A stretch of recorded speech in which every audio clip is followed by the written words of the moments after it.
kasama ko na po. Ligtas po namin ni Brad Dave kagabi sa awa po ng Panginoon. Wala pong nangyaring masama sa kanya. At sa amin rin ni Brad Dave mga tol. Kaya nagpapasalamat po talaga ako sa mga dasal ninyo mga tol, mga dalangin.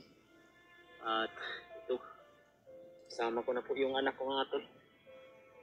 Aking pasalamat ko po talaga sa Panginoon. Lalong-lalo na rin po sa inyo mga tol, sa mga comment nyo po sa mga video namin ni Brad Dave. Dahil doon po na nakuha po kami ng mga suggestion o mga advice na gagawin namin para maligtas po yung anak ko. Ayun po mga tol, umuulan po ngayon mga tol. Kaya pinalit ko po yung damit ng anak ko. Dahil ito po kasi yung pinapasuot ng mga bandido sa kanya kahapon mga tol, itong itim. At ito naman yung dati niyang damit, yun yung pinapakalo sa kanya o kuan dito sa kaya kuan na kay ilagwa kay uulan para dili ka mga basa ba. Wala po kasi kaming trapal na dala mga tol, kaya ito lang po yung malakas po yung ulan ngayon mga tol.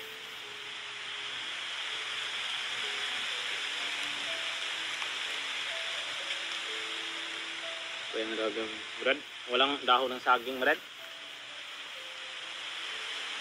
Lumakas na yung ulan Brad ba.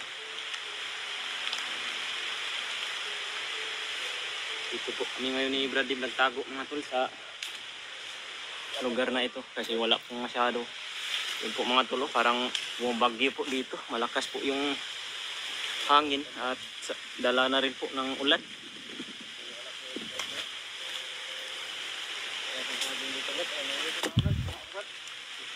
Kuha ka ng dahon Brad para mayroong pang kakit dito sa ulo ng bata ko Brad ba. Mga tol, kumuha po, naghanap po si Dave ng dahon ng saging, baka makakita siya dyan. At ito po yung kalagayan namin ngayon mga tol.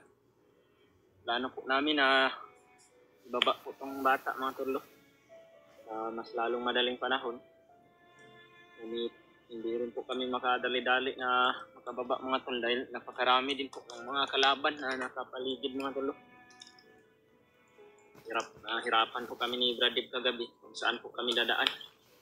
Dahil marami pong mga kuta o mga bandido na nagtipon-tipon na aming nadaanan mga tol. Kaya dito kami napadpad.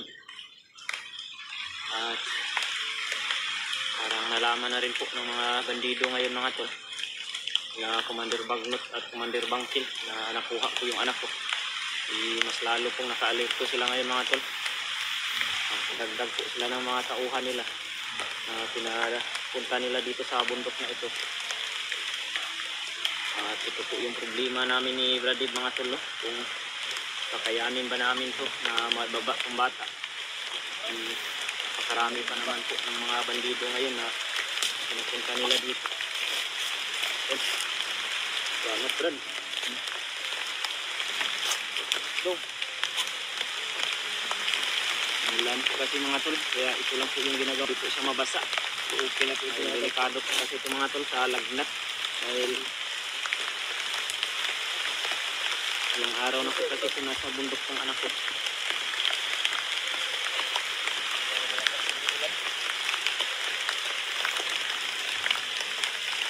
At laking pasalamat po talaga kay Ate Marites mga tol at kay Kuya Bads dahil nung nasa kanila pa po ako mga tol, binigyan po nila ako ng gatas at saka bibiron na lagi ko pong dala-dala sa bag ko mga tol.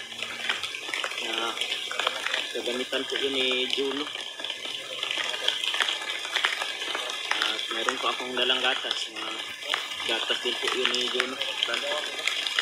Yung mga bandido na nakasunod sa atin doon.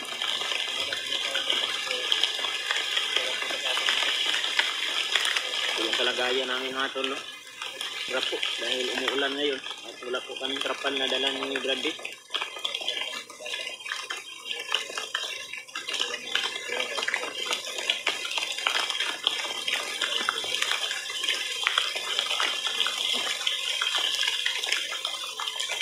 Magtimpla po sana ako ng gatas ng mga tol. Hindi pa po ako makapagtimpla dahil meron pa po akong hinahawakan na dahon ng saging mga tol. Okay ra ka, Dak? Yun. Okay ra ka? Kawawa talaga yung anak mga tol. Tagal din po ko sa mga kamay ng mga kalaban mga tol. Sa mga bandido na nahawak sa kanila. Salamat din po ako mga tol kahit ilan pong buwan o araw na nasa kamay siya ng bandido. Wala pong mga galit sa kanyang katawan mga tol. Pero lang po yung mga kagat ng lamok na nasa kanyang mga balat mga tol. At normal lang po talaga ito na nasa bundok mga tol. Ha? May tingog kanding? Ha? Mimi. Ang tingog sa kabaw. Yan tingog sa baka. Unsa may tingog sa baka? Ang manok. Unsa tingog sa manok?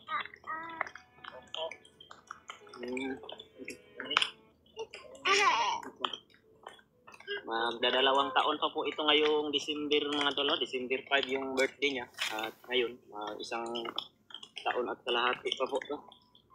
So, marunong na po siya magsalita mga tol. Alam niya na po yung mga salita ng mama, papa. Yan. So, tingog sa iro. Tingog sa iro.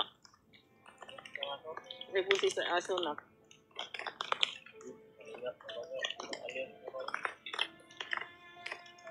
Oh.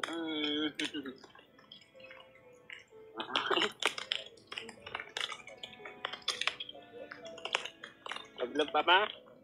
Lablab papa? Ha? Uy, nag-ulan man. Eh, kuha na kayo mabasa ka.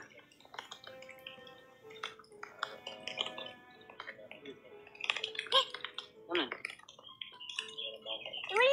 Oh, no. Sama na dia. Hi, bird. Bird? Oh, bird. Isa tingog sa bird. Wait. Ha, magaling na pala itong batang to. Isa tingog sa bird. Wait.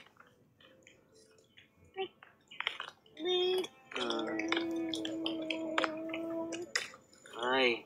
Papa. Hanapin na lang natin nak yung nanay mo nak. Mababa man kita nak. Iiwan kita doon sa biyanan ko. At aakyat po ako agad nak. Hanapin ko yung mama mo. Ha? Ha mama? Mama. Wala si mama? Wala si mama no? Aday mama. Yun ang kuha niya. Palayaw pero hindi malang sasabihin yung totoo. Eh, barilin mo yung bandido. Baka si Brandip mabaril mo. Mga tol, salamat naman po kami na nawala na po yung ulan na malakas. Mayroon man pero kuha na lang po. Mahina na lang.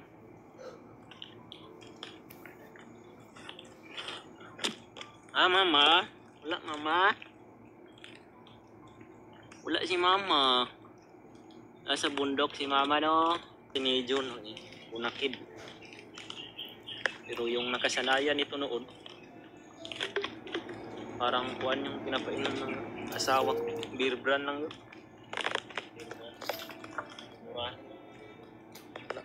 Wala kasi kami. Hindi rin ang hira. Tarak. Timpla tagatas na.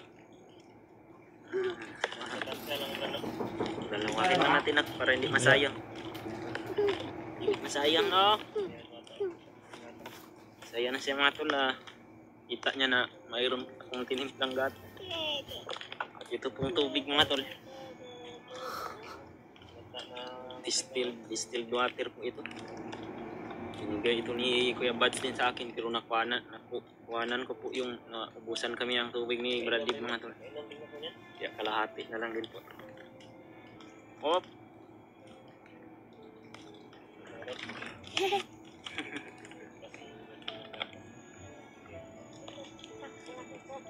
Kainom ka ng kagatas ni Juno.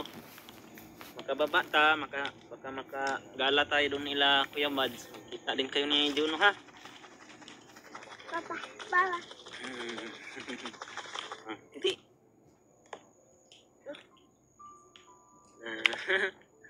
Katiti na ang anak ko. Titi na. Titi. Titi na ba? May mga sigawan doon sa unahan doon. Titi. Titi. Yoyon, titi na si Yoyon. May mga ulan pa na galing sa mga dahon ng kahoy ba? Tumutulog pa, Brad. Galing sa dahon ng kahoy. Makadaan kami, makadaan tayo ng tindahan, Brad. Makabili tayo ng tambal ba? Ang dipinsa po. Kung sakali malagnat yung anak ba? Dali pa naman to na pagkuha ng lagnat dahil bata pa po. At yung sisikuan po dito sa bundok mga tol, uulan, tapos malakas na yung init, pagka mamaya uulan na naman mga tol. Salamat ko po talaga kay Ate Marites at kay Kuya Bads na pinadala nila ako ng gatas ni Juno. Baka maabutan pa ito ng mga budgetin ko lang to, Brad. Gusto naman yan? Maliit na yung bitang ilagay mo? Hindi ko lang damihan ng pagtimpla para hindi sayang yung iba man. Sakto lang talaga na maubos ko. Sayang yung... Si Mama, wala pa Mama.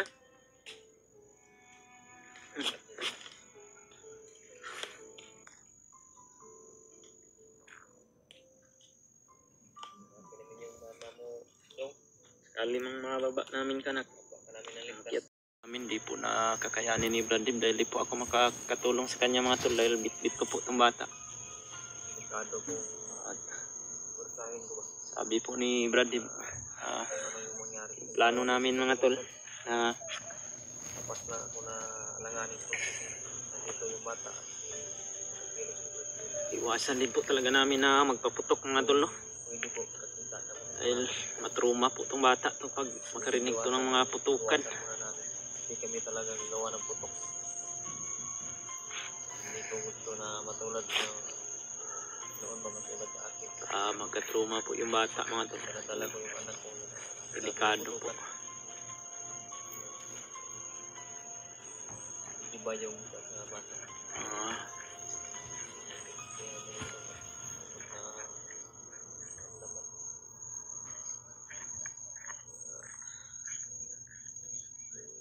Iwasan. Lulungkot po talaga yung anak ko mga tol dahil inaanak niya po talaga yung ina niya.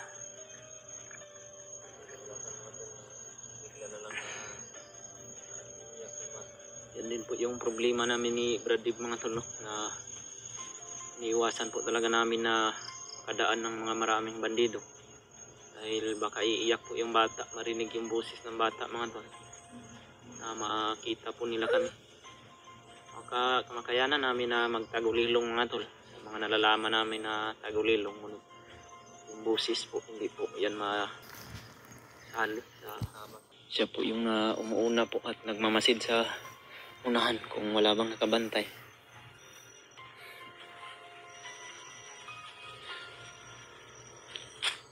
Gutom ka? Kang kabismet? Wala lagi mama lagi, pangitaan na to mama. Aday mama. Ikaw na to.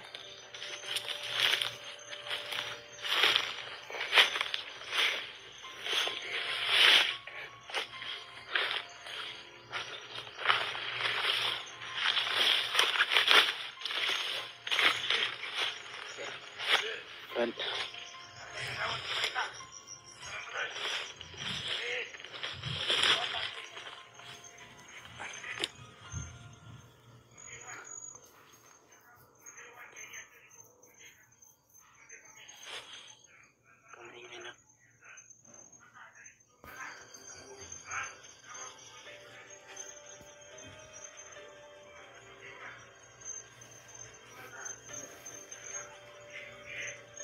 Tauhan na na kuha ni Commander Bagnok, Brad.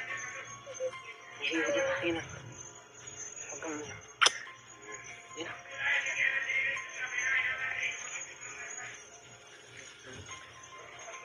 na. Mama lang. Mato ka mama na. Ha? Lagi. Iayag sa kayo. May tao.